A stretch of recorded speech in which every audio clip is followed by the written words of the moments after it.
What's up, everyone? Welcome to Money Market Truth. I am Mark, and this is Mo. We're in the wrong side, bro. I'm gonna switch. You ready? And I forgot to push the little intro, but it's okay. We only have All good. one person in there. How you doing today, Mo? Good, man. How are you doing?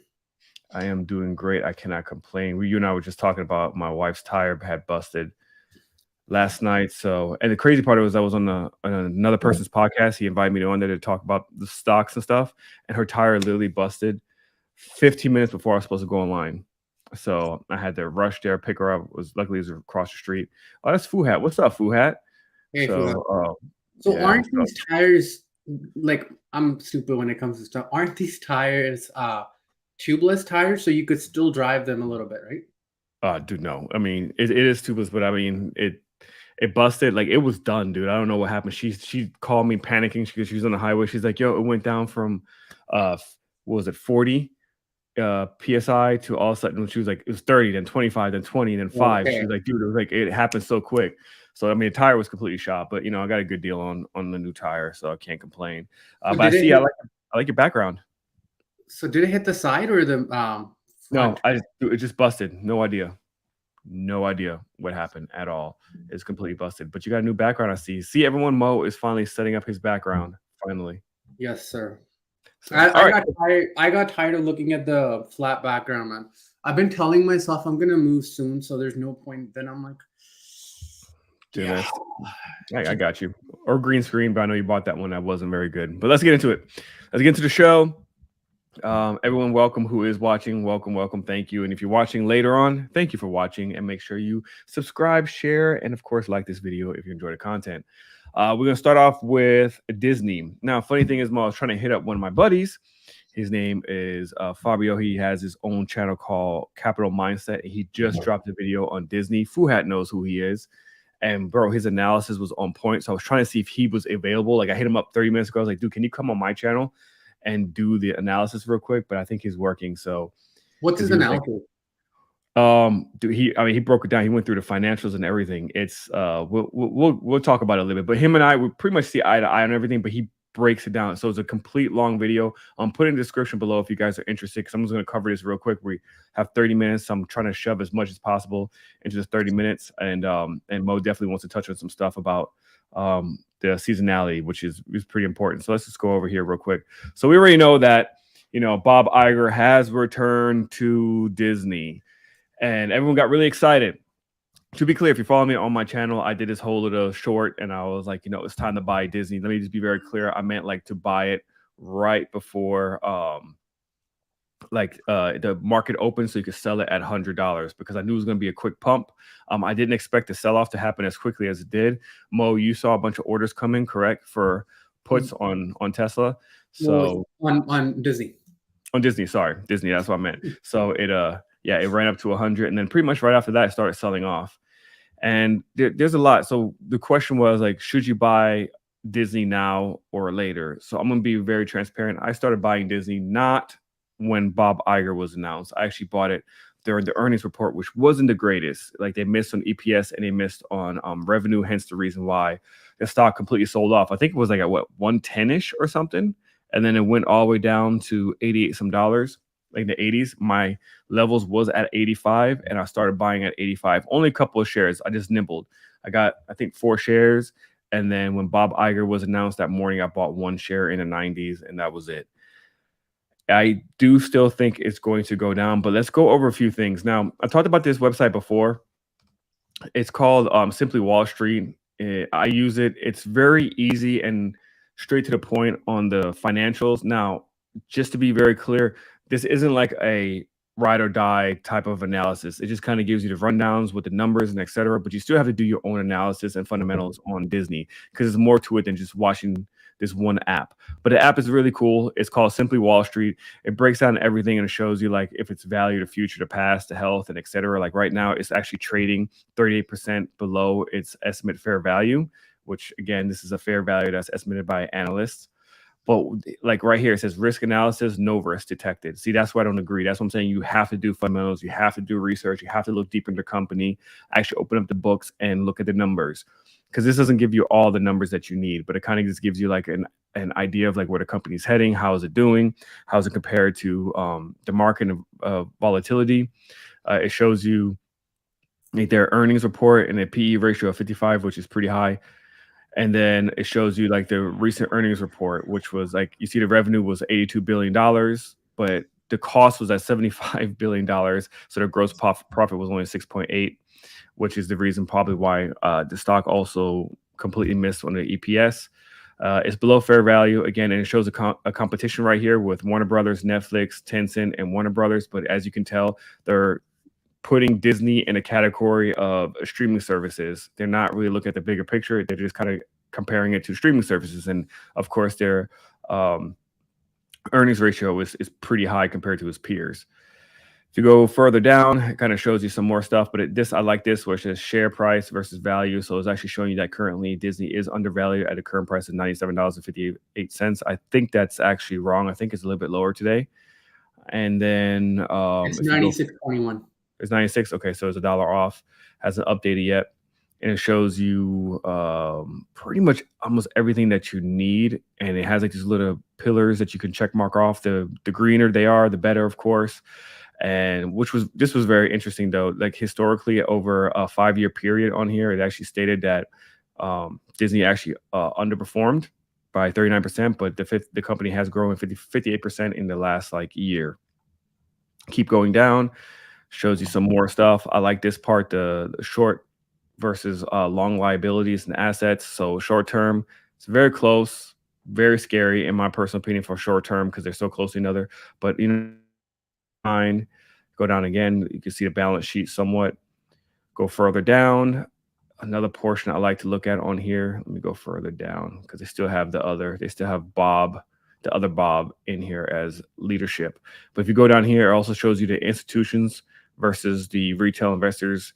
So the institutions own most of the Disney versus the retail investors. So that's good. And also then if you scroll further down, you'll see insider selling. Where's that one at? That's very important because sometimes that gives you an indication that something may be off. Here you go. And it hasn't been any insider selling or any shares bought recently in the past 12 months. So that's somewhat of a good sign.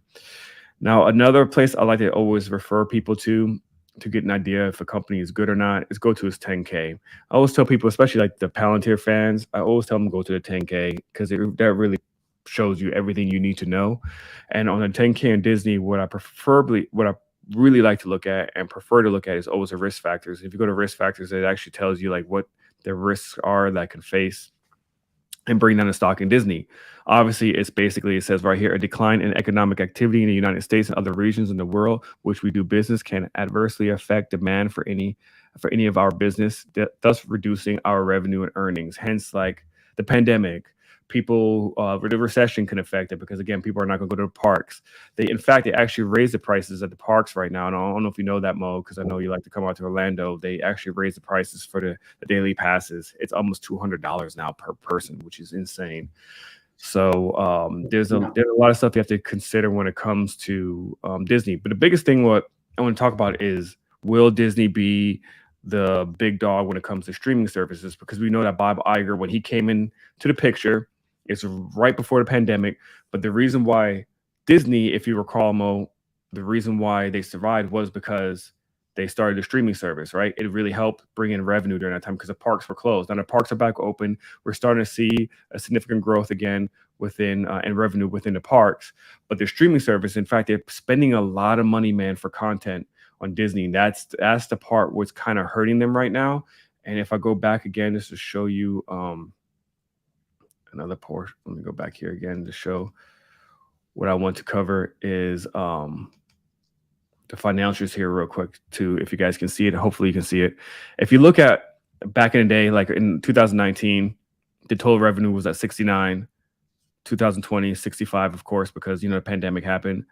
2021, in September, it was 67. And then all of a sudden in September, its recent earnings, it was 82. But if you look at the cost of revenue, it significantly increased from last year to this year. It was at 45 to 75. So obviously the gross profit, it declined significantly. The gross profit in the same year last year was 22, now it's at 6. So you have to keep that in mind when looking at it. Like, it looks great. Like, the numbers, oh my God, it jumped up to 82, but look at how much they spent on actually producing content, producing the needs to actually run the operations and et cetera. They also built an additional park, the Star Wars park in Disney. So all that stuff costs a lot of money. And like I said, we missed on both the EPS and the revenue. But I want to talk with everybody. I want to see what everyone thinks here. If you look at the Nielsen, which is it shows you the ratings, like how many people are watching what, right? Disney is not really putting out quality content anymore and investing a lot of money into it. And I see why people are a little bit more bullish on Netflix than Disney, because if you look at the Nielsen, let me pull this up real quick. This kind of gives you an idea of who's watching what. And if you see here, this is the top ranked 100 shows.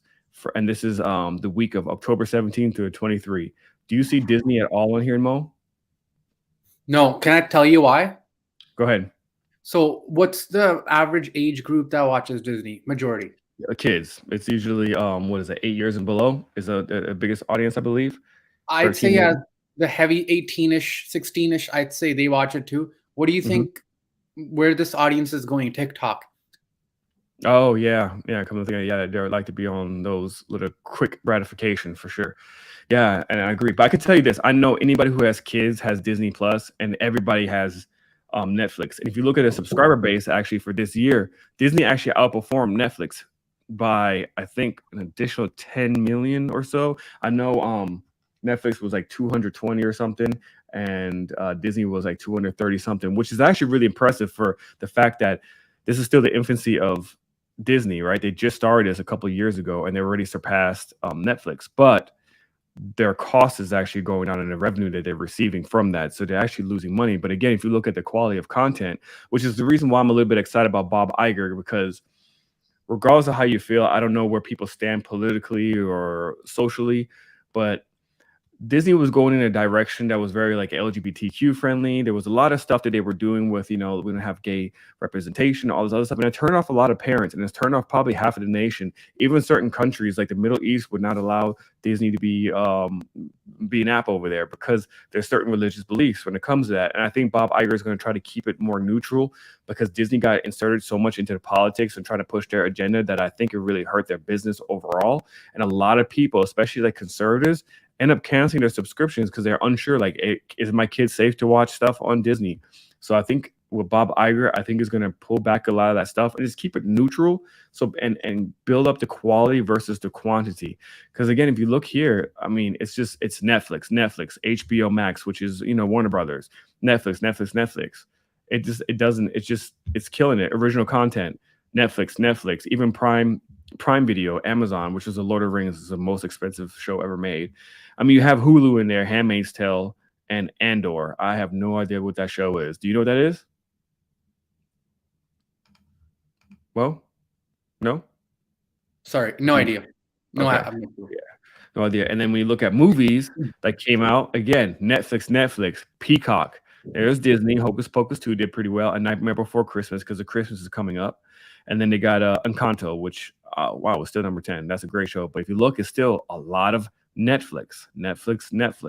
So I see why so many people are bullish on it because, Disney I feel like they made some dire mistakes that Bob Iger has to pick up now. And then I'm also heard he's talking about potentially separating ESPN from Disney Plus, which I'm not sure how that's going to react to the market. But like I said, if you want to get into the nitty and gritty, definitely check out Capital Mindset. He did an amazing video. It's like 30 minutes. He goes through all the financials. The guy knows how to analyze stocks in a company. And so long story short, should you buy Disney right now? I would say this is historically, this is the price that people typically buy at in the 90s and 80s. But remember this environment that we're currently in. I do think we're going to probably go back lower again in the 80s. I started buying in the 80s. That's when I started nibbling. I did, like I said, bought one share when Bob Iger was announced because I wanted to see the little pump that it went up and it couldn't hold 100 and it started selling off again. So do not be surprised if it goes back to the 80s. There is a key level at $85. Again, just nibble if you're really interested. But this is not a bad area to start buying versus when people were buying at 160, 150, 120s. This isn't bad, but there's going to be a lot of changes. It's going to be made here within Disney. Even Bob Iger just made an announcement that there's going to be some rough patches moving forward, but they're planning on changing some of the strategies that they've been doing for the past couple of years, and we'll see what happens from there. Overall, I think Disney will still be probably number 2 in the streaming wars. I think Disney still will be overall okay. It's a good company, but it's not the same company from 2015 to 2019. You're not investing in the same company. This is fundamentally a complete different company than it was a long time ago. They're spending a lot of their cash flow that they had on doing the streaming stuff and this content. So just understand this is not the same company pre-pandemic. So that's all I got, Mo. Cool. I was looking at the chart. It shows that 78.57 is a very strong support. I think it should hold this year. When you were going over the fair value, their fair value is exactly what the price was before COVID hit. So I think that's probably why they gave it a fair value. We'll basically move on to seasonality, I guess, Mark. Yeah. Oh no. Did you want to do a Tesla thing first? Because we were going to talk about Tesla. Yeah. Let's talk about because listen, we don't ever really brag often, but I feel like this is one we have to really mention. We've been telling you guys for months about Tesla. I've put my charts up. I've shared it on Twitter.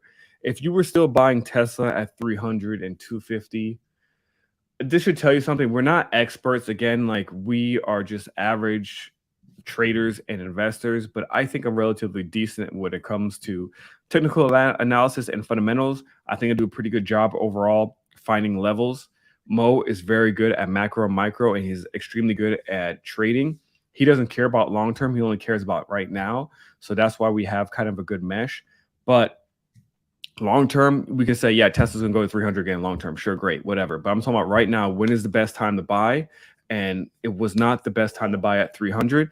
And my price target was 165. That was like my hard support level. We got there. It was $1 off. I know, Mo, you're saying 150, right? You want to pull up a chart? All right. So this is a daily chart. Tell me if this looks like a Tesla chart, or does it look like, what it used to be like 4 or 5 years ago? Right now, this looks like a penny stock.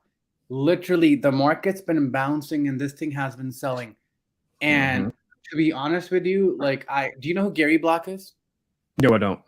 Gary Black is one of the big investors in Tesla stocks. And a lot of these people keep posting that Tesla's going to 500. So he said yesterday that in the next 6 months, Tesla goes to 550. And a lot of people ask me, why would someone like him, who's an investor, been investing 10 times longer than I have? Well, my answer is they can't really tell people to sell because the stock price goes down. And most of these guys don't buy just with cash, their margin. So it's like Saylor telling you guys that Bitcoin's going to go to 10K. If he tweets that, he's going to get margin call tomorrow. His margin call number is 13,500. So a lot of these big influential people that are actually holding a bag will never tell you they've made a mistake unless they sell it. If they're holding it, they'll never tell you. It's just as simple as that. I think Tesla, what was our COVID low? What's your target? Mine is 150 for this year. And I think the COVID low, let me check. The COVID low, wasn't it $65? Let me check. So, because I know you and I both agree. So we're in the same range. The 165, 150, that was yours. Mine was 165 is where I thought I was going to hit. But it can definitely, if it breaks that, man, it's going back. So yeah, my target for them is 66.70 for next year. Yeah, that's still a massive drop. And I know if you guys are watching this replay and you're like, these guys are smoking crack. Remember, you guys said the same thing when it was at 300 and we said 205. It got to 205. It broke through. I said I think my demand zone was 188. That's where I bought one share. And I said if 188 doesn't hold, it's going to be 165. Mo was saying 150. I would say we've been pretty accurate when it comes to Tesla and the risk factors that come with it. Again, I know one of the reasons why this sold off, obviously, is because Elon again sold billions worth of shares, right? But he's also just this whole Twitter thing, man. I think it's hurting him more than anything. It really is, man. It's kind of like this, Mark. You work for the government and then you go ahead, get another job, and now you have less time to spend with the family. It's the same thing. Tesla was running based solely on Elon. Elon is constantly tweeting that he's spending 15 hours a day at Twitter, which means he's not spending time with Tesla. That's reason number one. Reason number two is the macro is super weak and the PE ratio on Tesla is unreal. It's too high. Reason number three is when gas prices started going up, people were buying Tesla left, right, and center. Right now, I follow a lot of people that deal with used car sales, and they said the biggest drop, it's 30% in the last 2 months, has been seen on Tesla cars and trucks. Because demand was so high for Tesla trucks because of oil. Now people don't really care. So all that inventory that's sitting for Tesla truck is just sitting there. So they're trying to get rid of it.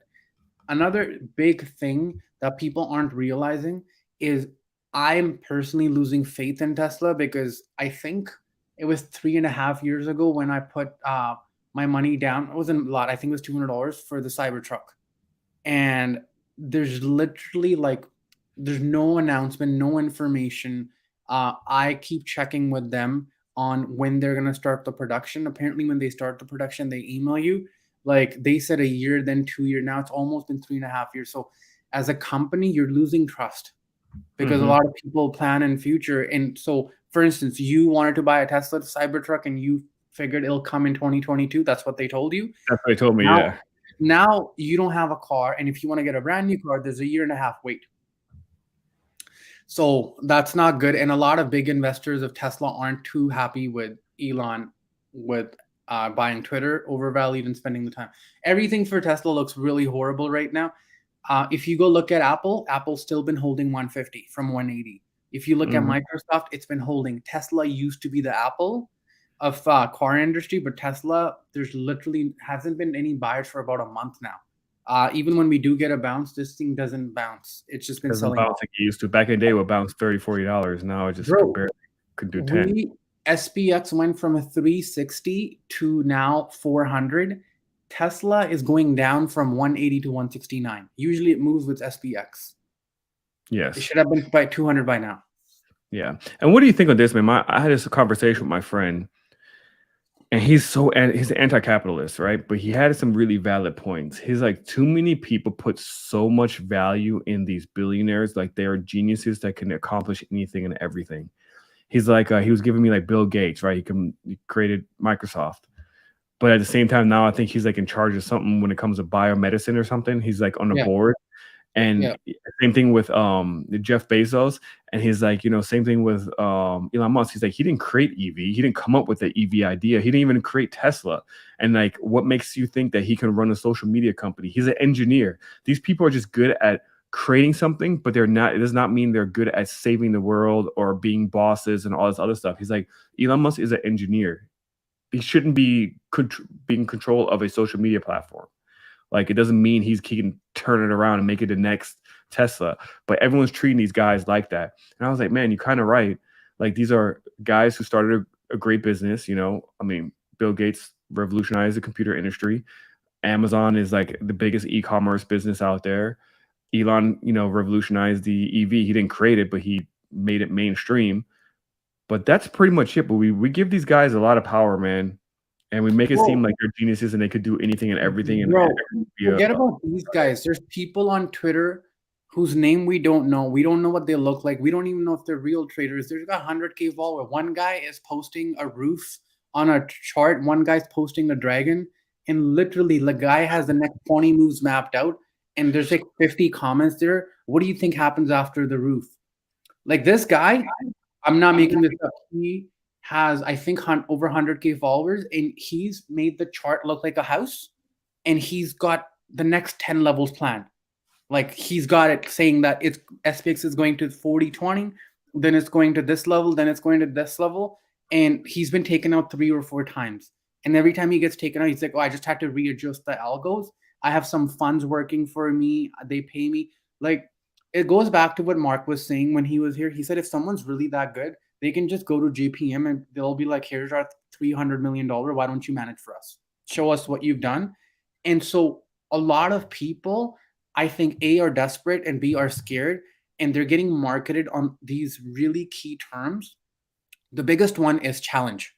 The 500 to 500,000 challenge. I wish I could share a tweet. I don't want to because I don't want to start calling out people. But there's a tweet that I shared in my Discord. The guy goes, I'm running 100 to 100K challenge. And a person replied back, cool, I have $300. I want to take it to 300K in a month. And they're not joking. That's the best part. They're not joking. The guy actually thinks, he's like, I blew up my account, but I transferred another $300. I'm going to take it from 300 to 300K. Like, I'm not even talking with CEO. Like, Elon still has some credentials, like what he's doing. And I think with Twitter, he'll be able to sell this thing for double the way he's going. He's like literally the immigrant mentality, like just start doing everything yourself, putting 15 hours, start firing people. Like, you don't, like, I think he could do that, but there's these people on Twitter, we have no clue. They did really well when the market was going up, but I think it's tough times, man. And there's more, it's about to get worse because every single person, and I give you the names, I'm not holding information. There's a guy named Cem, CEM. He owns Kai Volatility. He does free podcasts. Just go listen to him. What he's saying, he's been pretty accurate and running the fund for 25 plus years. Then there's multiple guys. I think Drumstock Miller, I don't know the entire name, but the guy's been like, he's old, 45 trading years. He's been saying what the market's going to do. But no, I'd rather listen to the guy who's going to take my account from 100 to 100K in a month. Yeah. So it's desperate times, bro. Yeah, it's strange. Even me, Kevin, now starting a challenge. I think it's a $5 million challenge. For sure. So it's funny, which is weird, but that's why I was just coming back to what we were talking about earlier when we first started a podcast, where I was like, this capital mindset guy, Fabio, like his analysis is on point. Like, these are really good. Like, I've met so many really good people who know legitimate stuff and have zero following, like so small. And it's hard when you're providing, I think, real value. People rather just be entertained, and YouTube is about entertainment. It just is what it is, to be honest. And so is Twitter. Twitter is about entertainment. It's not really about learning anything or getting any value. It's all entertainment. So, Mark, every mentor that I paid thousands of dollars, and they're all on Twitter, and they don't have more than 500 followers. And half the times, like, the stuff they say isn't nice. It's boring stuff. They'll be like, go read about bond market. Here, I'm going to send you a couple of books, this and that. It's not go buy TNX at this price or go buy SPX. They're not doing call outs. They're telling you how to learn and teach other people. But a lot of us, including myself, when I first started, it was more so just tell me what you're getting into, the play. I'll get in and I'll 10x. That was the mindset initially too. I think everyone goes through those cycle, but there's too many of those people that actually want to make the quick buck versus people that actually want to learn, which is why your friend probably doesn't have crazy amount of subscribers, just like us. Yeah, it's true. Like, it's crazy because I have more subscribers on my channel, which is more entertainment category than he does, but he actually offers real value, and so do we. We offer, this is like the channel bar come on when I want to actually add value, and it's hard for us to grow, but it is what it is. Even there's a guy, like I said, I was on his podcast yesterday. He's financially fit, also really smart guy. He barely has any subscribers. It's just crazy. So many smart people out there and barely any traction. So, all right, let's get on to the seasonality, Mo. So I want to go over a chart, and we've got about 12 people. Let me see, and you are included. What do you think this chart? So it's AMD. Let me add it.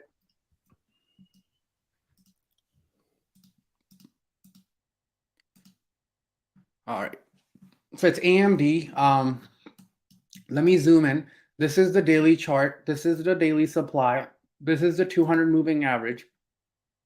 What would you do, or anyone tell me first, is it bullish? Is it bearish? How would you make this trade? We closed right inside the supply. So the supply is from 75.25 to 77.28, and we closed at 75.40. So if someone can tell me, is this bearish or bullish? So right now we really don't know until it gets into the supply zone, and if it gets rejected, that's when we can identify whether or not it's bullish or bearish. But I would say probably most likely bearish, because it looks like it got rejected last time right up there. Correct. So I'd say this, you're absolutely correct. We don't know. We have zero clue. We don't know. If we break this level, we go straight to 90, which is the 200 MA. If we fail it, there's literally no demand zone till 59. Absolutely, Taylor, we need to wait. Danny, you could say bearish, but it needs to show rejection. The reason you don't want to go in, I'm in long-term puts for AMD, but the reason why you don't want to go puts right now is because we just got a squeeze today from like, we're up, I think, 100 points today on SPX. QQQ went from 280 to 86 today. So if we get day 2, you're going to get taken out on these shorts. So you have to wait to see if this rejects or if it moves up. This is how most of the charts look. So what happens is, and this has happened to me, a lot of people that missed out today because for the last, I'd say 15, 20 days, we've been in a range. We finally broke that range and most people watched. Some people got in. Tomorrow, you need to wait to see what happens. There's so much lined up tomorrow in terms of how many Fed speakers speaking. There's FOMC minutes. Too much going on to just go open and just start playing calls. Be careful. In terms of, I just wanted to give you AMD, perfect chart, closed on supply, indecision. Apple's somewhere there. Apple closed around 150. Amazon's there. Google's there. Tesla's the only one that's lagging. This is a seasonality chart. And if you look at November, we're following the red graph. We pick up at the end. And we go all the way till, I'd say, first week of December before we take a dip. And then end of December, we go in up again. This is a normal chart. This isn't taking in part the macro ugliness that's happening. A lot of people are using these charts to just trade. You cannot do that. You have to understand we're doing quantitative tightening. So 58 billion happened last Thursday. That's the biggest QT we've seen in a single week this entire year. Right? So there's so much happening. You can use this as a gauge, but you can't just go in calls, puts right now. This is a very tough market. It's very easy for me or Mark to go get you a screenshot of $1 million, $500,000 made on calls. Most people are capping, and I'm being genuine with you guys. I've spoken to genuine traders that I know. I've talked to my mentors, and they're just watching. When stuff doesn't line up with the macro, most traders stay away. Skilled ones will scalp. Friday was a horrible day for me. I was down roughly $10,000. That's probably the biggest L I've had between September till November. But I was trying to counter trade. And then yesterday was the same thing. Today finally caught a good move on QQQ. But you're not going to see this kind of transparency from other people. Because again, we've talked about it. And I think Mark brought up too. If someone's offering you something, what's on the other side? How does that benefit them? If me coming here and telling you that the market's tough means that you don't subscribe to, I guess, our channel or my Discord, then that's fine. But if I keep telling you everything is good, we're making 1,000% every day, you might sign up more only to be disappointed because that's how the reality is. And then by that time, you've either wasted 3-4 months, but that's kind of what's happening in this market. So you have to be very, very careful. In terms of SPX, I had it properly lined up today. Is it 5 minutes or is it 30 minutes? This is what I had on the 30-minute. I knew it was going to break one way or another. I have 4. Let's go daily. Let's clean the drawings. I have 40.63, the 200 moving average lined up. I don't think we go higher than that. Until then, I'm not really looking into any puts, like any core position. I'll tell you my positions that I'm in. I'm in Apple put very heavy for, it is my April position for puts. It's, I believe, 135. Then I have AMD for December. I have 70 puts. I have 60. I haven't added 60, but I'm going to add 60. Then I added a starter position for IWM, all long term. Short term, I think in the next 5 to 10 days, we can get a rally. A lot of people are expecting 43 to 4,500. If you think we can go 43, 4,500 in this market condition with QT, you're going with a bias. And you can say the same thing to me that I have long term, but I am going with bias, but I put in my risk management in that I can afford to A, lose and be wrong, B, to change directions and pivot and not blow up my account. One of the ways I do that, simple method, I'm always 50% cash. Yeah, Kevo, it's you got to be careful, man. Days like today, I know you're like, I want to short this so much. I'm going to show them something real quick. A lot of people have trouble with not knowing when to take profits. So this Ripster EMA cloud is pretty cool. And so if I pull 5 minutes, if you guys look at it, we never let go of this green cloud. Sorry, I was on a different, yeah, never mind. So once we get on the cloud, it never got below the cloud except this one candle. I know a lot of people use this. You can also use 9 EMA. I just don't trust the market. So the moment I saw 100%, I took it. And then I got the December 2nd calls for 403. I got them for 256. They closed at 315.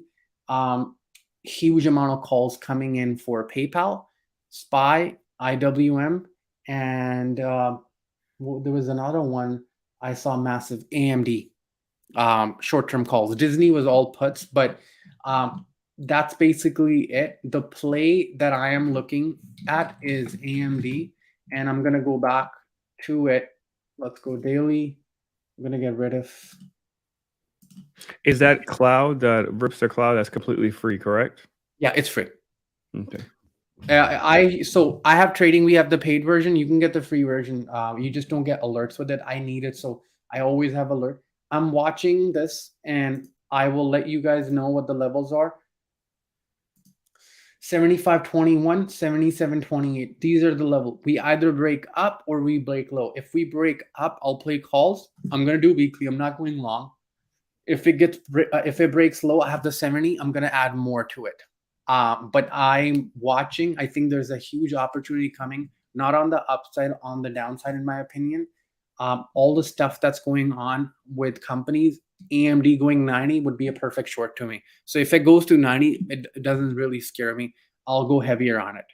But tomorrow, FOMC minutes, what are they? They're going to cover what happened last time Powell spoke. What they're looking for really is no change. If no change, we should rip. If there's a change, what should we be looking at? We should be looking at the next interest rate increase. Our expectations 50. If they come with 75, the market will tank. If they come with 50, we should keep moving higher. But that's basically it. I think any dips tomorrow should be a buy unless the minutes screw it up. For me, everything is day to day. Yeah, and I'm still, I'm not eyeing anything. I'm still just basically chilling. The only thing I'm eyeing again, and I've been doing the cover calls, and I've been really happy with doing the cover calls because it's kind of set it and leave it or whatnot. Actually, Mo, so for everyone who was following me with the cover call stuff, this is my first time I actually took a L on a cover call, SoFi. So they got some really, really bad news that came in, and I took a $12 hit. That's it. It's very minimal. I got out of it, but it's okay. I mean, I rolled that one multiple times, so I made a lot of money off of SoFi. I'm gonna say a lot of money. I made good money off of SoFi. It's a shit stock. So when I like to buy some of these shit stocks. Like I'm eyeing Palantir right now. If I want Palantir to get back into 6, I will do cover calls on it, roll it a few times until it gets to $8, $9 when everyone gets super excited, and then I sell it. So yeah, I'm not eyeing anything else. I have my positions, my core positions already set. I will go over my portfolio on my channel here probably next week or so. I'm gonna do a portfolio update so you guys can see what I got, what I don't have anymore, and what I've been doing. But that's pretty much it. Disney was the only thing I bought when it went in the 80s. That's it. So just to make it clear, I'm not recommending anyone to do anything with AMD personally. I'm gonna watch how the supply goes. If it goes up, calls. If it goes down, puts. What they hit on the tape today was 65 puts for December 16th on AMD. My question for you, Mo, though, real quick, because I know like when you were explaining the whole situation there, and I don't want people to get confused. You were saying you have all these long puts, right? But at the same time, you're saying that there may be a rip, a rally, right? Yeah. Why'd you get in puts now instead of waiting until the rally happens so you could get the price lower? Because you can't time it. So for instance, overnight we get good news and we go 40, 80, and in the morning we start selling off. So I'm always in puts every single time, because the next leg down is going to be very big, and it's going to be the most painful leg. And the only reason for that, sir, is if you go look at VIX. Go chart back up. VIX is at 21. When was the last time it was in 21? In August, when SPX was 4,300. What is VIX known for? It's known for how much insurance people have put buying.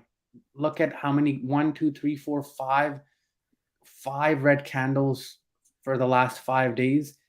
We're not hedged at all, which means when we do drop, it's going to be one of those 5, 6, 7% drops on tech QQQ. And is it also a sign that people aren't hedgy, which means they think it's gonna run up? Of course, yeah. So do you potentially have a bias yourself? No. So when do you buy volatility? You buy when it's cheap. You don't want to buy puts when this is 30. You buy the bias. You have bias. Everyone has bias. Anyone can say I have no bias. I'm a robot. I go in. The problem is bias with the risk management. That makes sense? That's why I said I have enough that if I was to lose completely, I'd still be able to pivot.